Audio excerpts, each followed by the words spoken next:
Hey there, listeners. This is Justin with a quick note before today's episode. Audible.com is offering Beyond the Uniform listeners one free audiobook. You can see this offer, as well as a list of every book guests have recommended on the show, at beyondtheuniform.io/books. That's beyondtheuniform.io/books. Thanks and enjoy the show. Welcome back to Beyond the Uniform. I'm Justin Asiri, and each week I interview military veterans about their civilian career. Today's episode number 83 with Chris Dattaro. Always do the best job that you can possibly do, even if it's not something that you want to do, and also always keep relationships open. The top 3 reasons to listen to today's show are, number 1, Goldman Sachs Veterans Integration Program. Chris started his civilian career in this 3-month program and provides a great overview of why veterans should consider applying. Number 2, startups. Chris talks about using AngelList and other tools to find the right startup for you. Number 3, career advice. Chris has mentored hundreds of veterans, and I really liked the advice he gives throughout our conversation. Things like recognizing how priorities change throughout your life, so there's no single dream job, it changes over time. And also how many times our military experience is a series of sprints from one 2 to 3 year assignment to another, which is in contrast to the marathon of a civilian career. He's got some incredible advice any vet would benefit from hearing.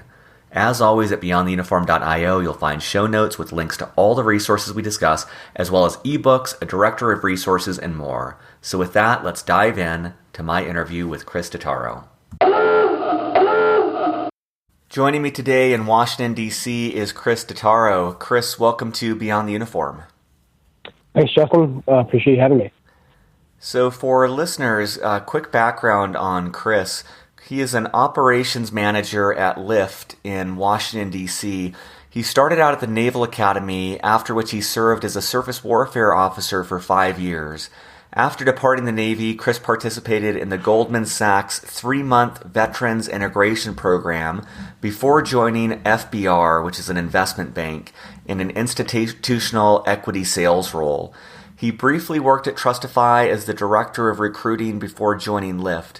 Chris is married to an active duty lieutenant and HR officer, and he is also active in his spare time coaching veterans about their career transition to the civilian workforce and working with veteran entrepreneurs.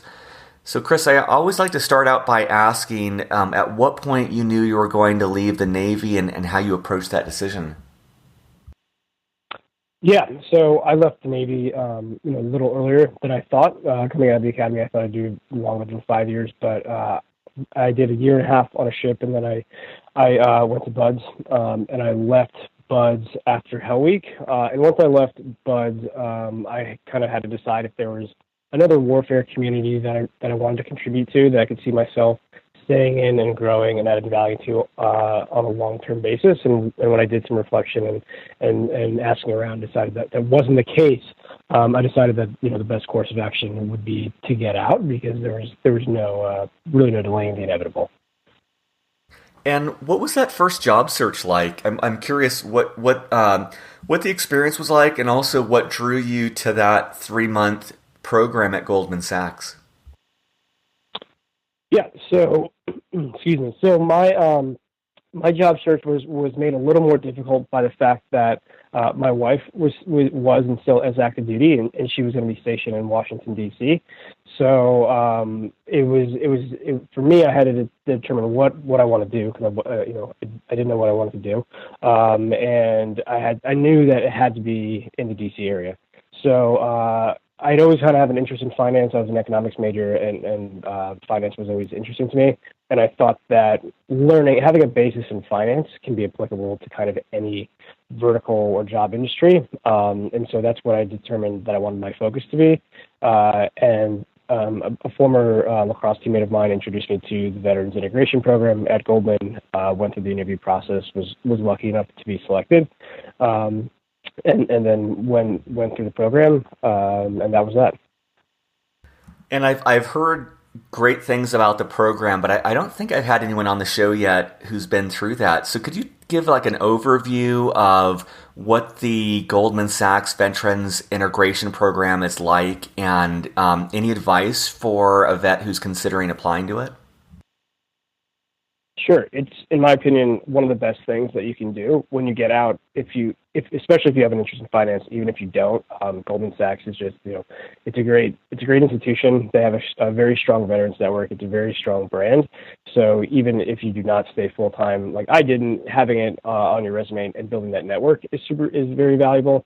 The program itself, the interview process is pretty intensive. I believe it's changed a little since I went through, but it's a series of interviews over the phone, and then if you get selected to a certain point, you'll be brought to New York to go through a super day of interviews. And how the program was structured when I was there is your first week is orientation. A lot of guys like myself and girls, they left the military on a Friday, packed their stuff up on Saturday, moved to New York on Sunday, and walked in a suit and tie to Goldman Sachs on Monday. So the transition was pretty drastic. That first week is more about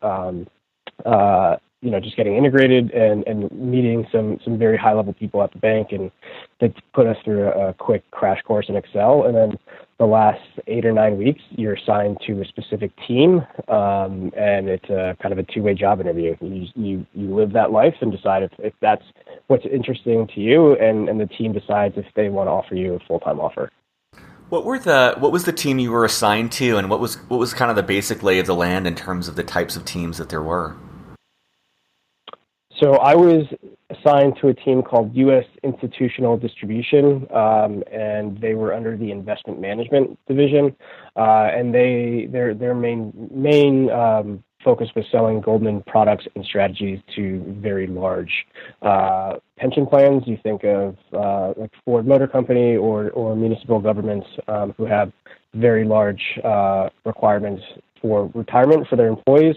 They're looking to invest, and part of USI's job was kind of to go after or make those people clients to sell them the solutions. And what ultimately led you to FBR? And if you could provide just a basic overview of FBR or two for veteran listeners.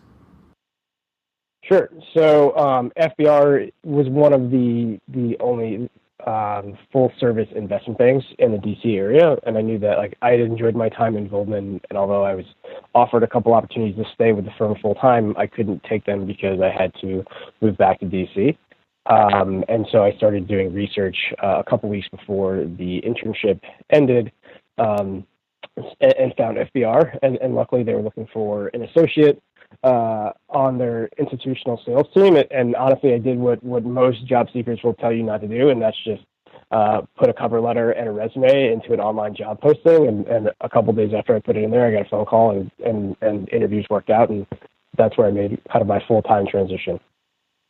That's awesome. It's always nice to hear when that does work. That's actually been surprising too, because I always assumed that would never work. And I interviewed Stephen Muller, who went from finance into Google, and he just applied on their front page. And there's a couple others like that. So it's sometimes it does work. It never hurts to try that route either.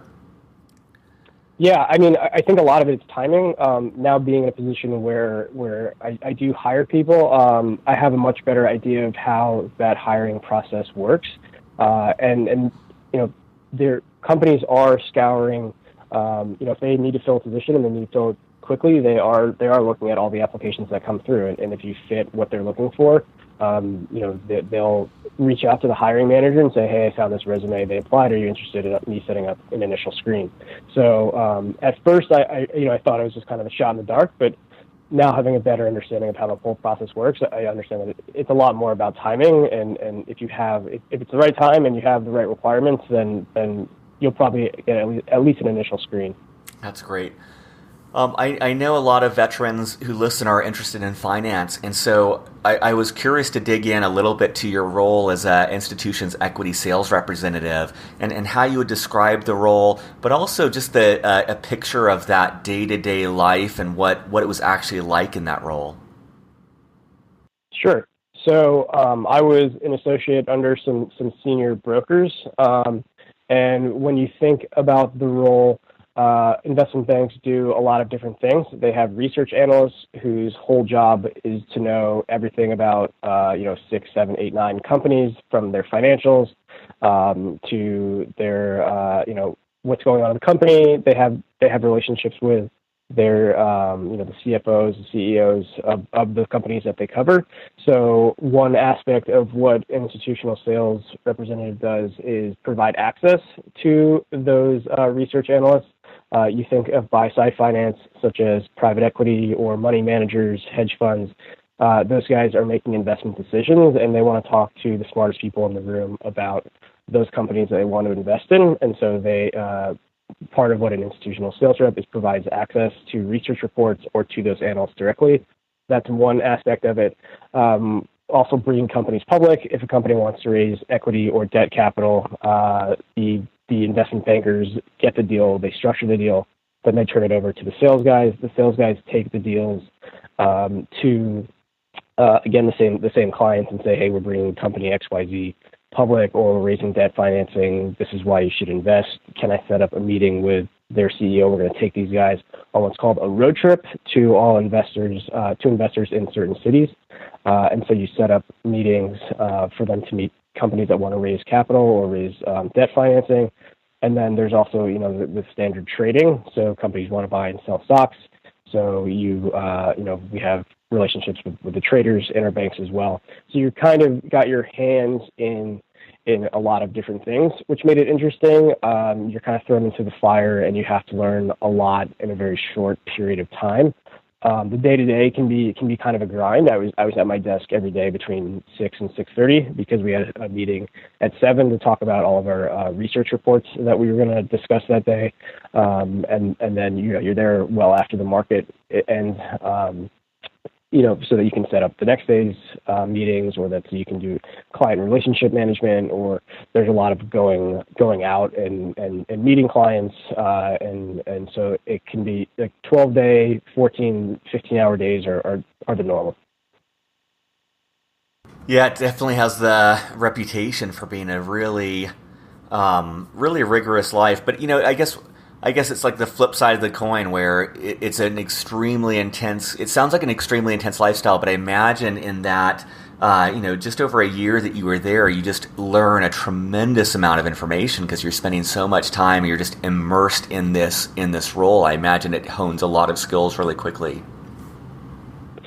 Yeah, you learn a lot of qualitative and quantitative skills. You learn a lot, obviously you're learning Excel, you're learning to read financial statements, balance sheets, you're learning how to discuss investment opportunities. So you're learning a lot from the technical side.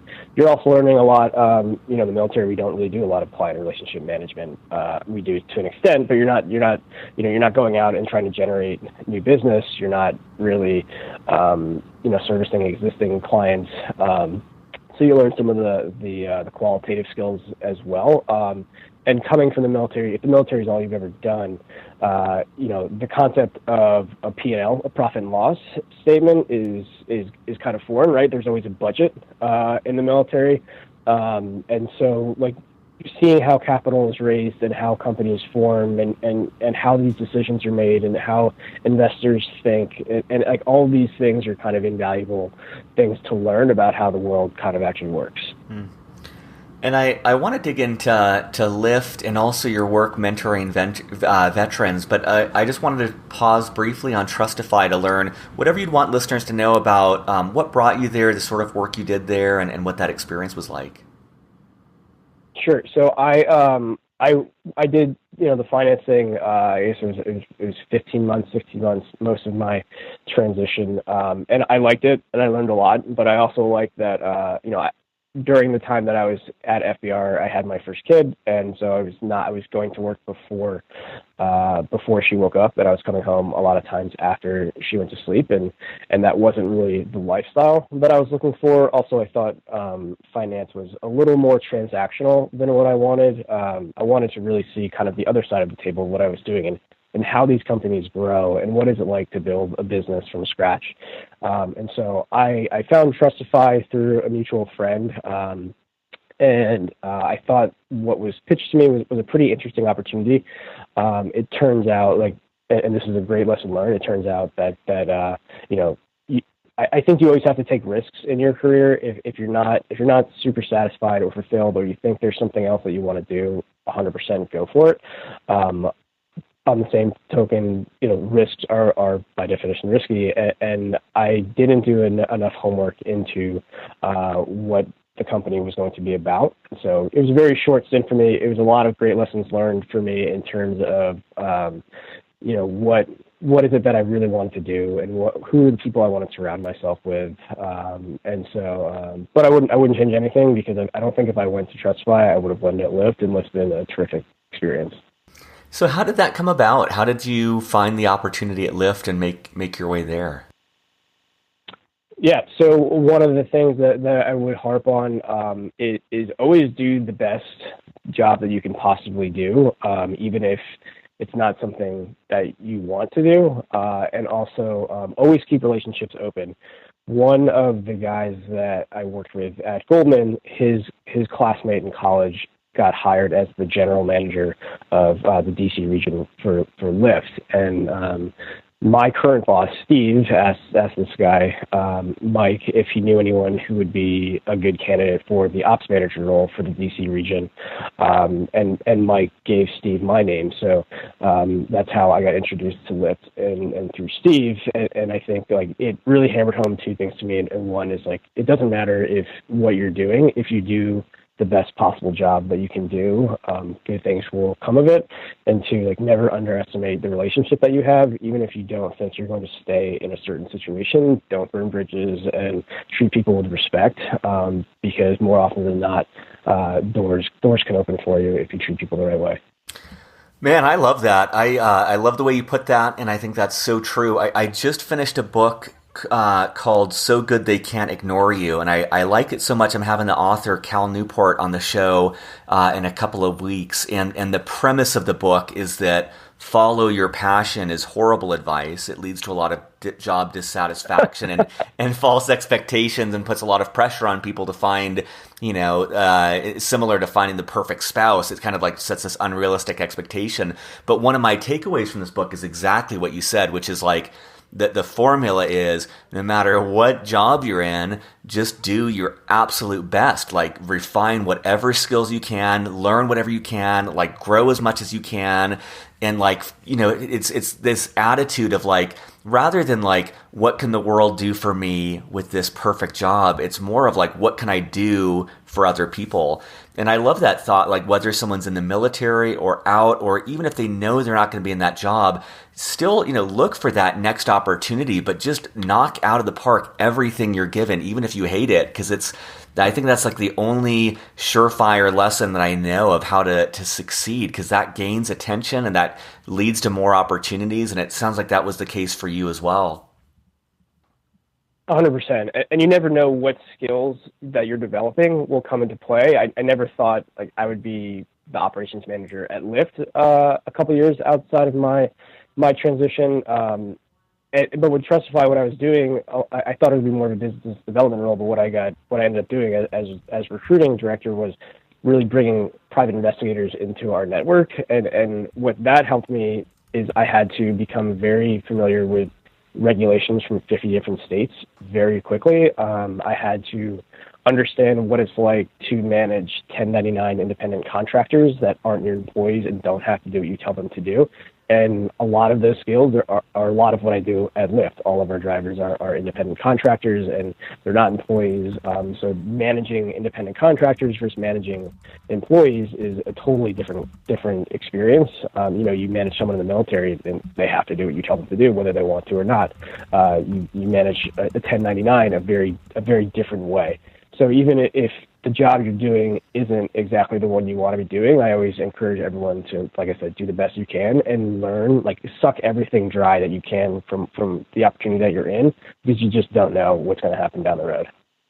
That's great. So I wanted to dig in. Let's learn more about what an operations manager is like, what it's like being part of a extremely high growth, I don't know if you consider Lyft a startup anymore. I still do for whatever reason, but what your life looks like and what it's like being part of such an explosive team. Yeah, so my life is pretty different every day, which is one of the main things that I wanted out of whatever role that I had. The best way I can describe operations manager is you think of Lyft, think of supply and demand, right? So you think of demand, people downloading the app and actually using Lyft over Uber or over other competitors that are out there. That's what our marketing team focuses on. Once you open the app, my job is to ensure that you have the best experience possible. So a lot of what I do, so I want to make sure that your wait times are low, that you're not paying high percentages of prime time, that your drivers are trained, that their cars are clean, so that you continue to want to use the product. So my role, a lot of what I do is data analysis. I'm constantly looking at different service levels throughout. Like, you can imagine, there's just caverns of data, right? We have thousands of different zip codes in our region and different times of day. So a lot of what I do is understand where we're strong and where we're weak in terms of data analysis. We built a team, me and Steve, my boss, when we first started our first week. I started about 3 weeks after Steve. We were the original employees in DC, and we sat at a high top at a co-working space trying to figure out what we were doing. And now, we've moved offices 4 different times. We have our full-time permanent office here. We've got over 20 employees that now work on the team. So a lot of what I do is run kind of day-to-day operations and make sure that we have different products, and we have different services that we provide, making sure that the kind of the leadership who are in charge of those products and services have what they need to run their teams. So it's kind of, again, a huge mix of qualitative stuff and quantitative stuff. I imagine that a lot of people listening, they aspire to work at a company, to either work at Lyft or a technology company, a popular Silicon Valley company like Lyft. I'm wondering if you have any advice on how they can make that transition from the military to a highly desirable company like Lyft. Sure. So I think one is, again, network. There are a lot of veterans who are in not only like day-to-day roles, but there's a lot of veterans who are in recruiting at these tech startups. A woman that I worked with at Goldman, who is on the military recruiting team, is now on the recruiting team at Twitter. And I know other people at Google and Facebook and Uber and some of these larger tech companies. If you're really looking for like a small startup, there's a website called AngelList, which is essentially a LinkedIn for tech startups. And you can go in and they have job postings for and you can filter, right? I think most military people, absent like a master's in finance or absent a coding background, most military people who want to get into startups are going to be kind of funneled into the operations role. It's just kind of what we're good at and what we're used to. And again, absent of any training, it's pretty much what you're qualified to do. So you can qualify company, or you can filter companies by city, by operations, and see all the different roles that are available. I will mention most people who go to a smaller startup are 100% going to take a pay cut. Those companies just aren't at funding levels yet where they're going to pay you 6 figures. They're just not going to happen. So it's all about like prioritizing what's important to you. That's great. Yeah, and I think that's a great resource with AngelList of trying to identify those different startups, trying to find those different opportunities. I wonder, I wanted to talk a lot because I know that you've done a lot of work giving back to the veteran community and mentoring veterans about their transitions. Maybe to start off, in your work with veterans so far, are there any common mistakes that you see them make in their transition, or maybe like common misconceptions they have about what civilian life is going to be like? Sure. So some of the common mistakes I see, and a lot of it is like, I think the most important thing that you can do when you're getting out is, one, do a very honest self-assessment of what you're good at and what you're not good at, and more importantly, what you enjoy and what you don't enjoy. One of the things I find interesting is that the military, for all of its danger and all of the the job hazards that come along with being in the military, can inherently be one of the safest career paths you can take, right? Like you're on the financial side, to start off, you're going to get your healthcare paid for, dental, you have access to great gyms, like financially, and you're going to get a pretty decent salary, right? Financially, you can live a decent life on a military paycheck. And you have someone in the military whose entire job it is to tell you what the right next step is for you, right? Someone in the military is paid to look at what you've done and say if you want to screen for department head, if you want to screen for company commander, if you want to screen for command, like you need to take X, Y, or Z role. Everyone kind of follows a similar career path, right? And so when you get out, a lot of I think a lot of the difficulty that people have is kind of that shock value, right? They're just not used to being able or having to make those decisions on their own. And so what they do a lot of times is they make decisions based on what they think will be approved or accepted by other people, right? So like a kind of called the LinkedIn effect. They choose a job or a role that they think will look good on LinkedIn, or they think will be cool to tell their friends and their family about. Even if it's a job they hate, they do it anyway because it seems like the safe route to go.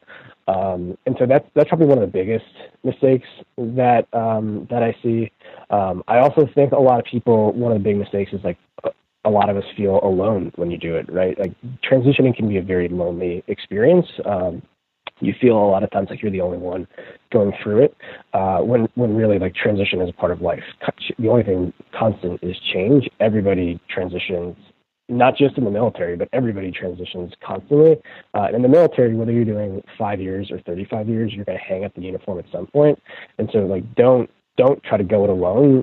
Reach out to people, talk to people, ask for help. I don't think there's been one experience in my time where like I've sent a message to someone or I've asked someone for an introduction that they said, no, sorry, I'm not going to help you. Veterans in the civilian world are very willing to help other veterans, and so you should use the resources that are available to you.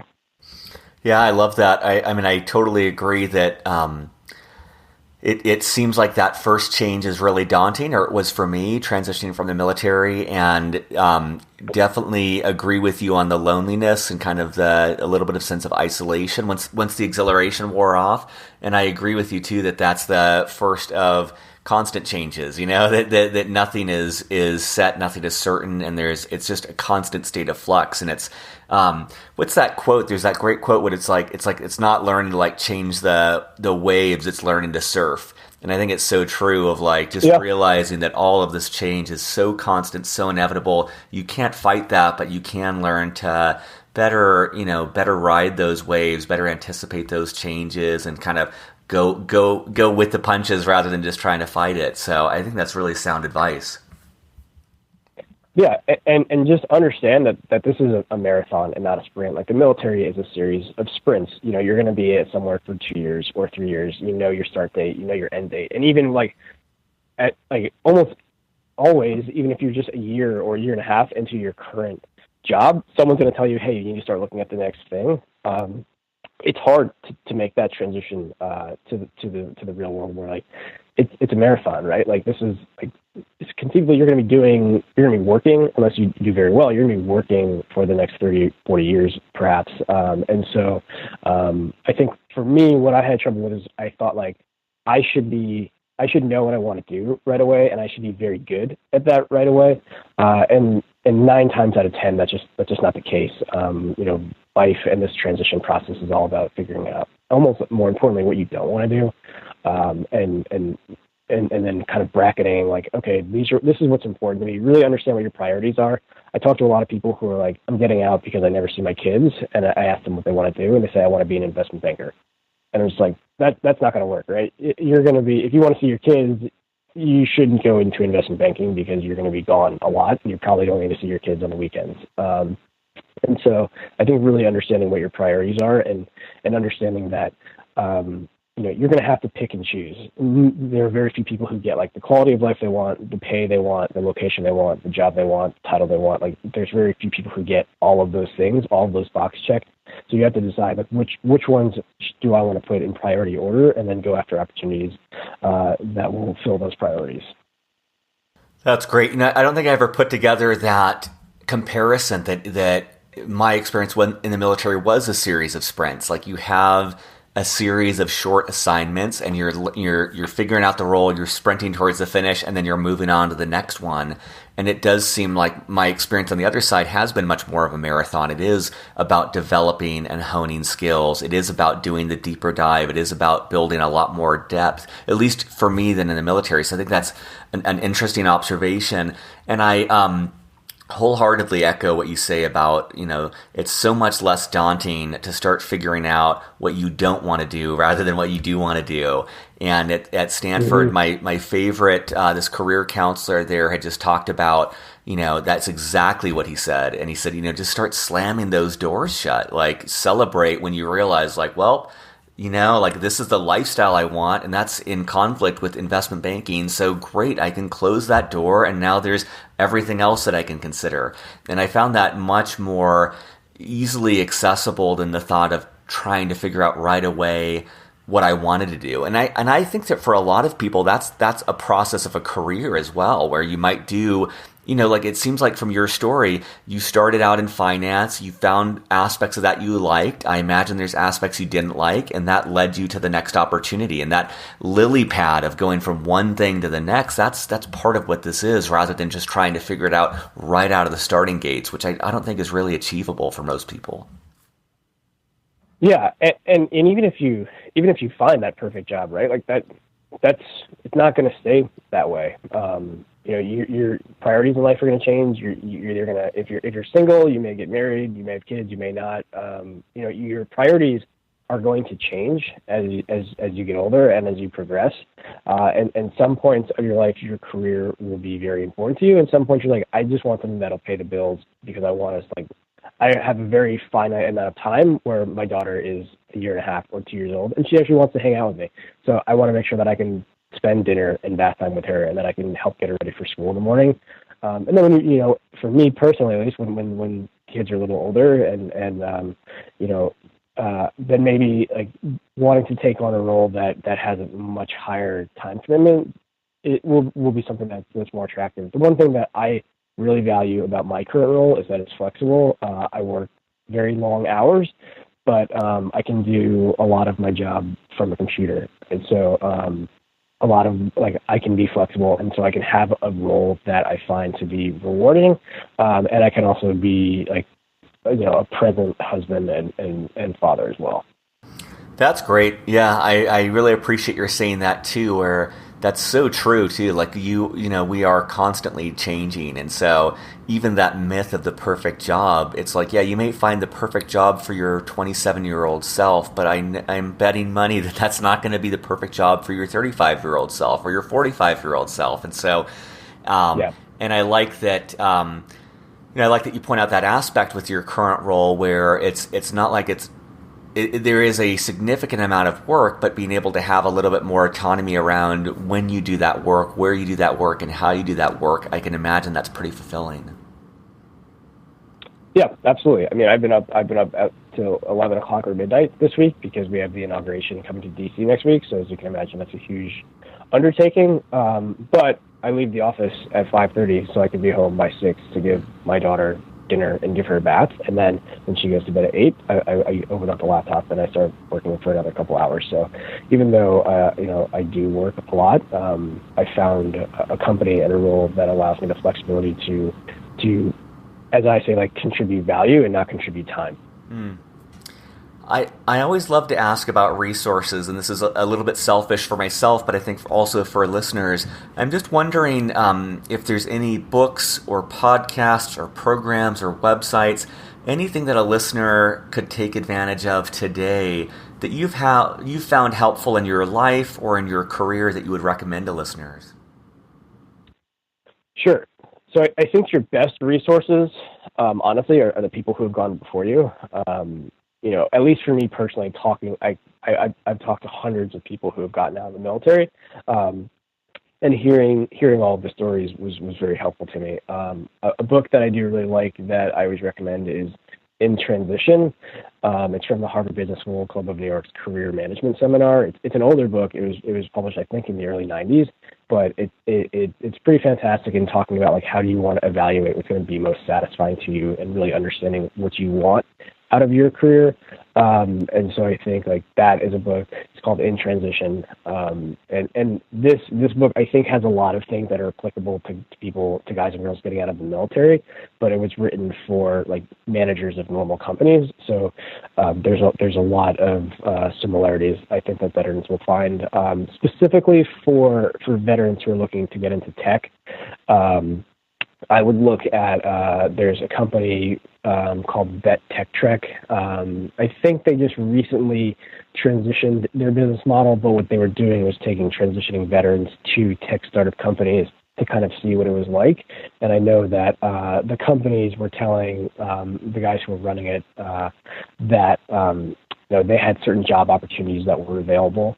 So Vet Tech Trek, I think, is a good thing to check out. Like I said, AngelList, I think, is a good thing if you're looking to get into tech. I think that covers it. That's great. And for listeners, I'll add those all of those links in the show notes. And just as a reminder, Audible is giving free books to Beyond the Uniform listeners. So if you want to listen to In Transition or So Good They Can't Ignore You while you're driving, it's a great way to kind of buff up on your skills. And you can find that at beyondtheuniform.io/books. I'm wondering, were there any habits that you had to break from the military to be successful as a civilian or to be successful in your career?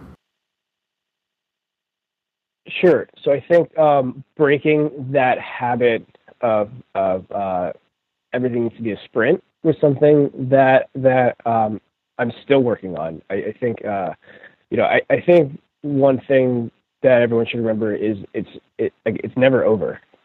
This is a continuous process. It's just life, right? Like figuring out who you are and what you want to do is not a process that I think in the military, if you want to fly a plane or if you want to drive a tank or whatever people do in the military, there's an instruction set, right? There's a PQS in the Navy, personal qualification system.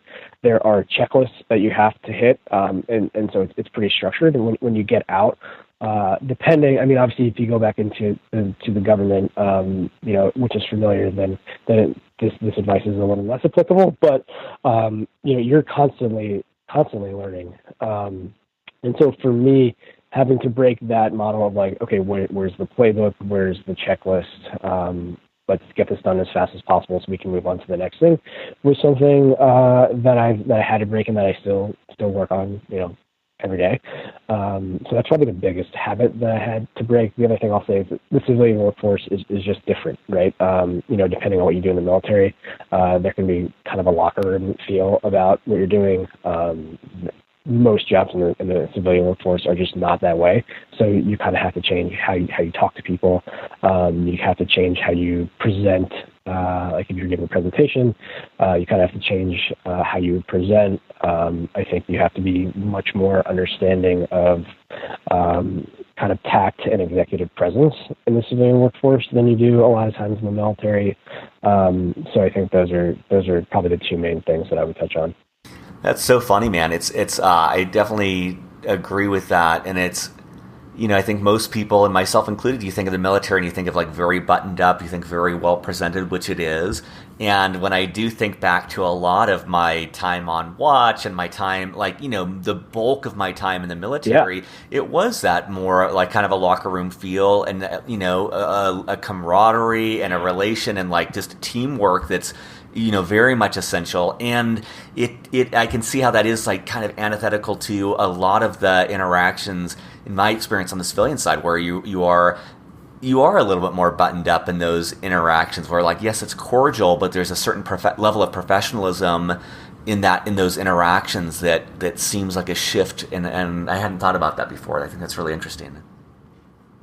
Yeah, in the military, to take it even further, a lot of your coworkers are your best friends, right? When you're going through training, or whether it's flight school or BUDS or OCS or IOC or whatever you're. Obviously, I'm keeping more towards the Navy because that's what I'm familiar with. But when you're going through those things, a lot of your classmates or the people that you train with are your best friends, and you're going through a tough thing with them, and so you form those bonds.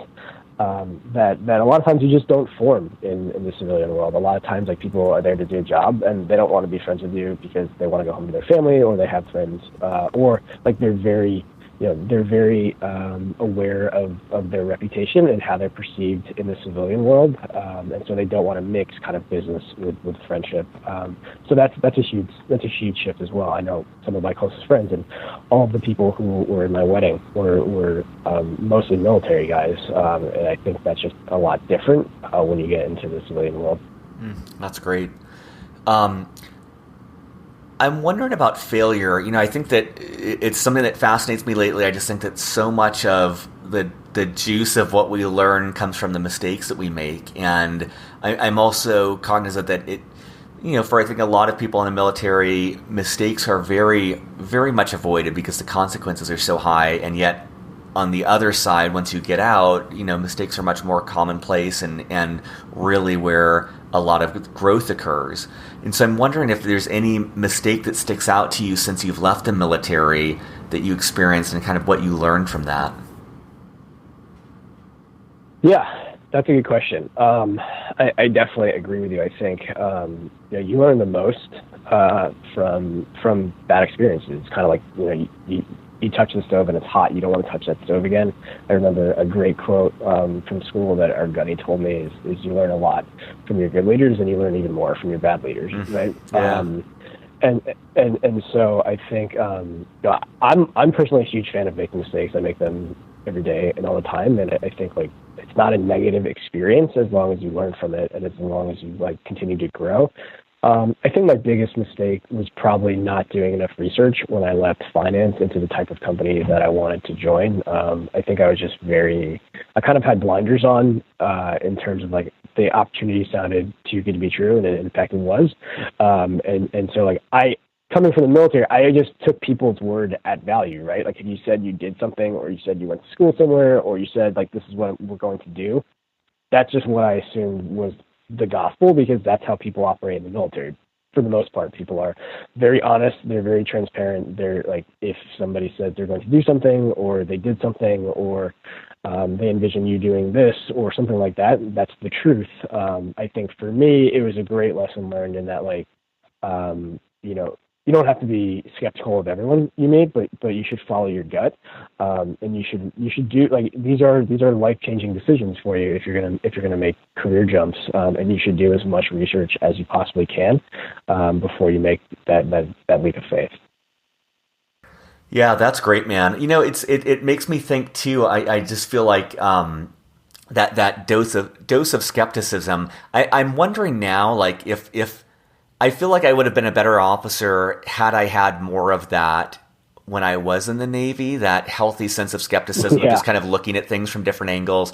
So it's hard for me to know how much of that's like age at this point versus civilian versus military. But the one that really rings true is I just always remember in like business school, I would meet someone and they would, they would say like, oh, I built this satellite.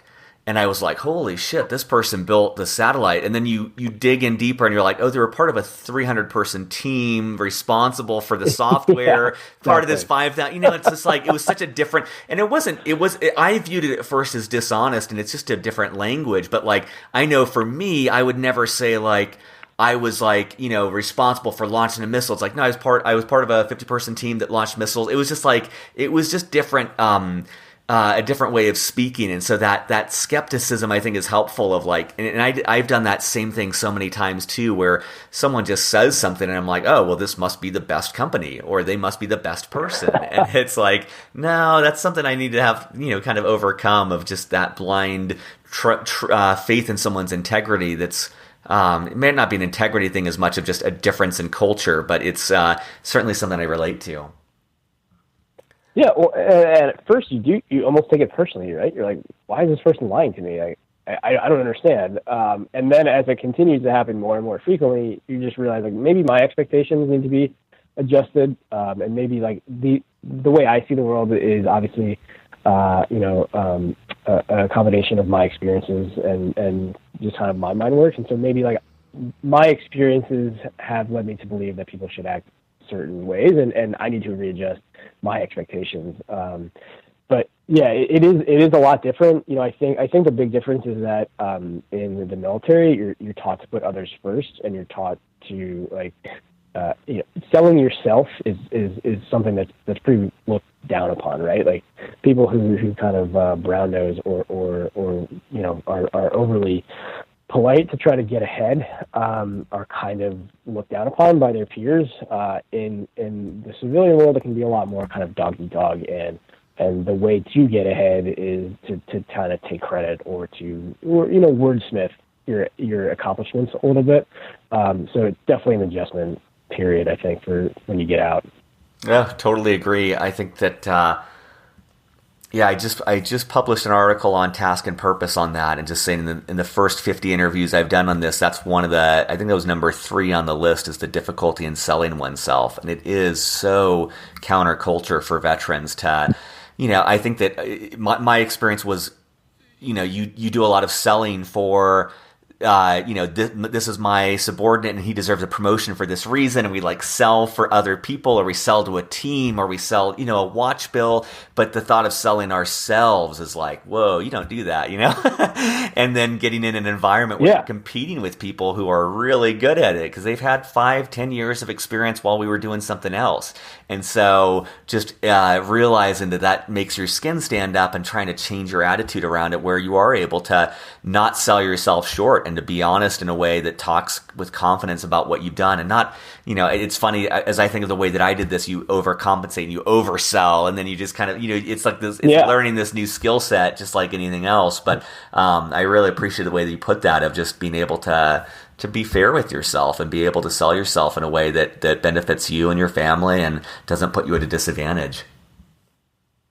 Yeah, the big thing in the civilian world is there's a finite amount of resources, right? And some of those resources are time. Some of those resources are money, like capital, if you're trying to build a company. Some of those resources are positions that are available, or promotion, right? Like we're not as familiar with the scarcity mindset in the military as perhaps we should be. And in the civilian world, a lot of what you do operates from a scarcity point of view, right? There's a finite amount of resources, and so selling is a required skill. At least if you want to jump on the hamster wheel and play the game, right? If you want to kind of, even if you want to start your own business, you still need to have money. So yeah, I think that adjusting to kind of that scarcity mindset is something that I think a lot of people struggle with. I love that. My wife talks about that a lot as well, and I totally agree. Just not viewing things as scarce and just viewing abundance, and just it's very powerful. Well, I know we've covered a lot here, and I wanted to make room at the end just to open it up for anything else we didn't talk about, anything that regarding mentorship or things that have helped you in your personal life or professional life that you would want to share with a veteran audience. Yeah, I think just a couple last points is one, kind of hammer home that your priorities are now your own. When you're in the military, you have signed, you've signed a document that said I will put the needs of everyone else above mine. And when you get out, that's a big shift. It's different, right? And so really determining what your priorities are and what's important to you, what does success look like to you.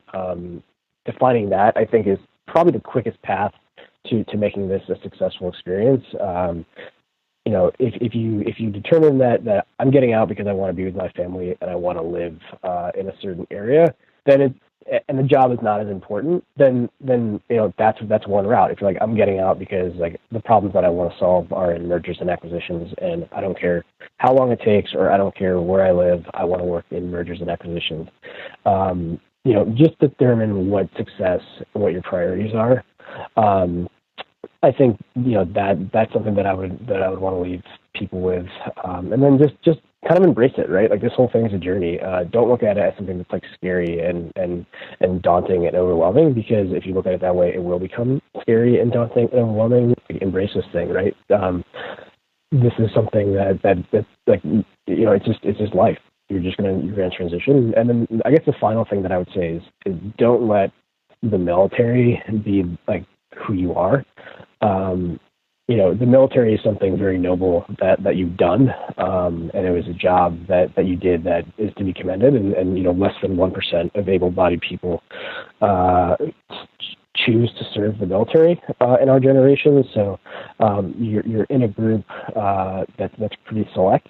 But remember what's going to make you coveted. People don't kind of want someone who's entitled because they think they're part of this elite group. People want to surround themselves with you, and they want to hire you because as a veteran, you've kind of developed like a dogged sense of determination. You're used to putting the team first. You're used to carrying yourself with character and integrity. You're used to always being willing to help.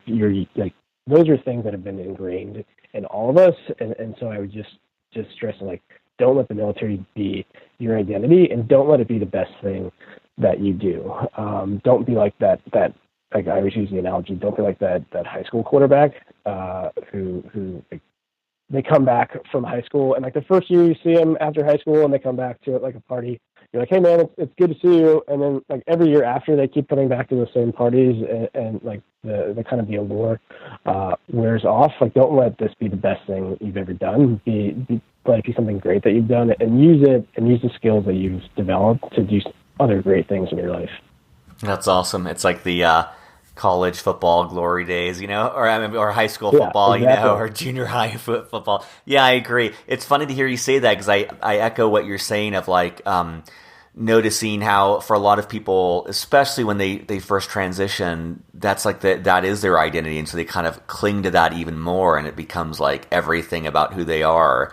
And I think there's a danger there. I feel like for me it was the opposite, where I got out and I was like trying to distance myself as much as possible from that, and trying to make up for lost time by doing all the things I hadn't done. And so I think it's like that middle path between the two of like not embracing that as your sole identity and not running too far away from it. Because I feel like, now at a point where I'm reconnecting with a lot of those roots and seeing the value of those things that I kind of shied away for whatever reason for quite a while.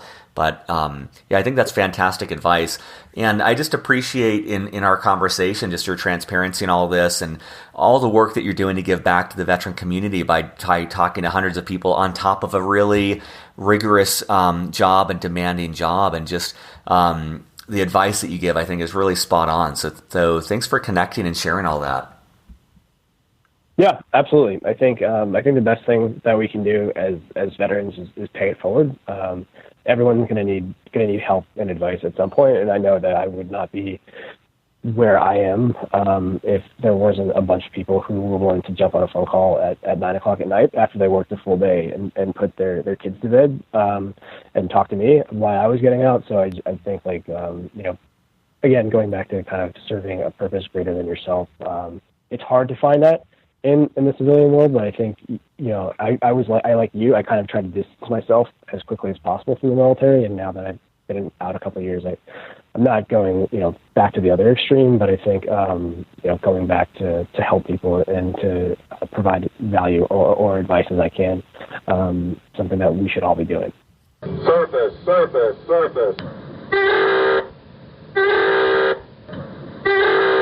Thanks for listening. 3 important notes before you go. First, Audible.com is offering a free audiobook for Beyond the Uniform listeners. I love Audible. I get 3 books a month, and it's a great way to use net, or no extra time, to polish off books while you run, drive, etc. If you go to beyondtheuniform.io/books, you'll not only find this offer, but you'll also find a list of every single book that has been recommended on this show. One in particular I'd recommend is The Hard Thing About Hard Things. This is a great story of determination and also a glimpse at what startups are really like. That's at beyondtheuniform.io/books. Second, there are so many great resources out there for veterans, it can be difficult to know all about them. That's why at beyondtheuniform.io/directory, you'll find a list of every single resource that's been mentioned on the show or that I've been able to find. You can also add your own if you find one I've missed. Lastly, I've put together several different free ebooks that provide data for veterans about their civilian career possibilities. This quantitative information serves as a great complement to the qualitative interviews I do each week. Go to beyondtheuniform.io, click on resources, and you'll be all set. Have a great week, and I'll be back next week with more interviews with military veterans about their civilian career.